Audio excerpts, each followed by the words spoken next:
Malolele, my name is Sione Monu, and I'm an interdisciplinary artist.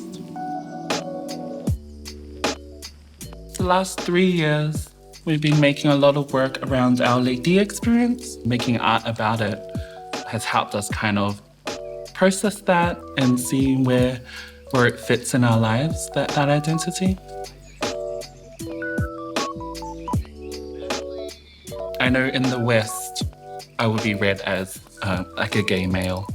But growing up and going to Tonga, I would always be embraced as a lady because my lady family there see the essence of a lady. So I grew up thinking it wasn't until I moved here and really got to be amongst the LGBT community that I noticed they were more framing me and pushing me into whatever they thought made sense, which was gay male. Me and Manu that's why we explore these questions in our art.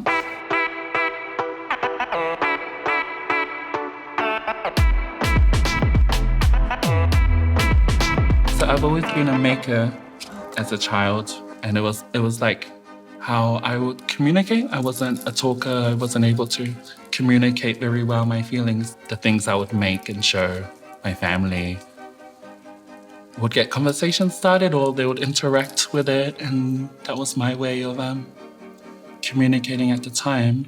Painting and drawing, and I would cut up clothes, make clothes, make jewelry, just anything that I would be inspired by or whatever I will see around, I will try and make it.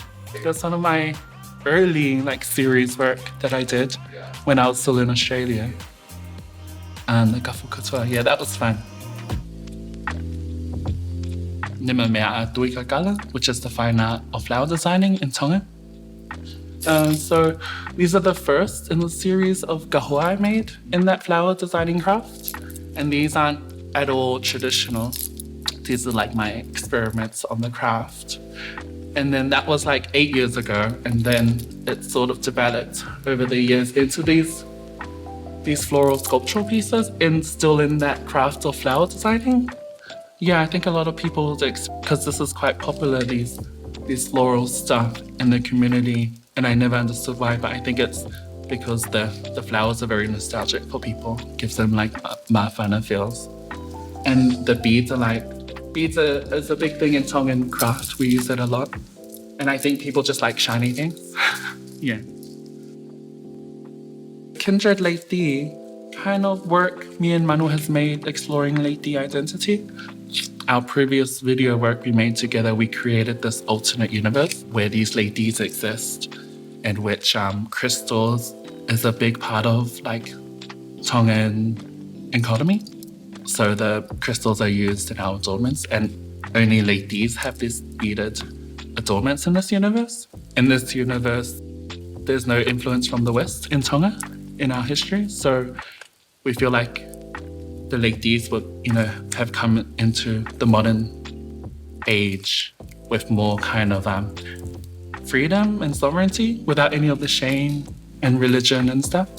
So that's the ladies in that universe, and that's why they're so that's why it's called Ultimate Lady, because this is what we imagine the energy they'll bring if we didn't have all that heavy. Freedom and joy to me is sisterhood and ladyhood, and being with other girlies and just having a kata, just not worrying about all the heavy in our life. It's really nice to be with those girls.